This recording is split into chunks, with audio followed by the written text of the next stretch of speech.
சொல்லுகிறேன், நம்முடைய ஊழியங்கள்ல நம்முடைய அழைப்புல வித்தியாசங்கள் உண்டு. ஆனா கர்த்தர் நம்ம எப்படி பார்க்கிறார் என்றால் எல்லோரையும் அவருடைய ஊழியர்களாக, எல்லோரையும் அவருடைய பிள்ளைகளாகவே பார்க்கிறார். அல்லேலூயா.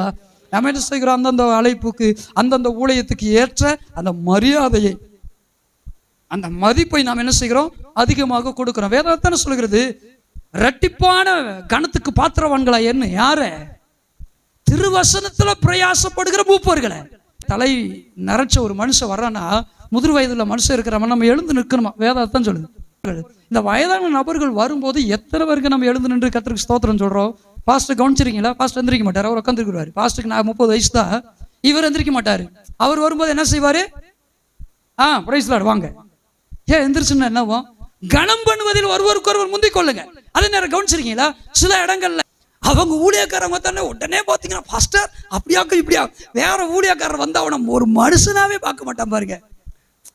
இங்க பாருங்களேன், எல்லாரும் பாருங்களேன்.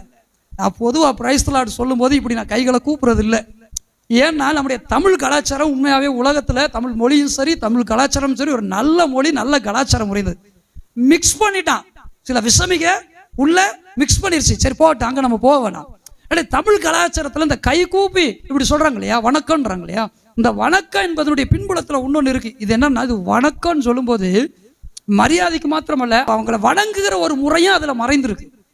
அவன் நல்லா கேளுங்க, நீங்க கை கூப்பிடுறீங்களோ கை கூப்பிடலைங்க, நான் சொல்லி கொடுக்குறேன். ஃபாரினுக்கு போறீங்க, ஃபாரினுக்கு போனால் என்ன செய்வாங்க சொல்லுங்க? ஹேண்ட்ஷேக் பண்ணுவாங்க பாருங்க. ஹேண்ட்ஷேக் பண்ணி பிரைஸ் தி லார்ட் அப்படிம்பாங்க.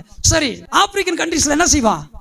அவன் எதை உயர்வா நினைக்கிறானோ, உதாரணத்துக்கு அவன் வேட்டையாடுகிற அந்த பட்டயத்தையோ ஈட்டியோ வில்லையோ நேரம் என்ன செய்வான்?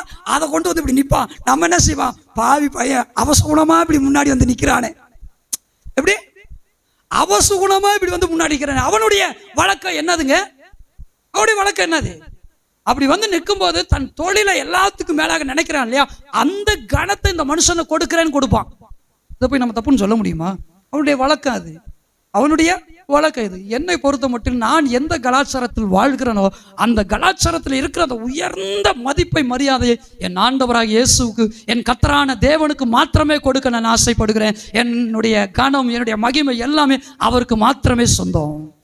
அல்லேலூயா. ஸோ நீங்க ப்ராஸ்ட்ரேஷா அல்லது நெடுஞ்சாங்கரையா நீங்க படுத்து வணங்கினாலும் சரி, அல்லது காலில் விழுந்தாலும் சரி, கை கூப்பினாலும் சரி, இந்த உயர்தரமான வணக்கத்திற்கும் மரியாதைக்கும் உரிய ஒரே ஒரு நபர் உண்டென்றால் அவர் நாம் ஆராதிக்கிற நம்முடைய ஆத்ம நாயகனான இயேசு மாத்திரமே.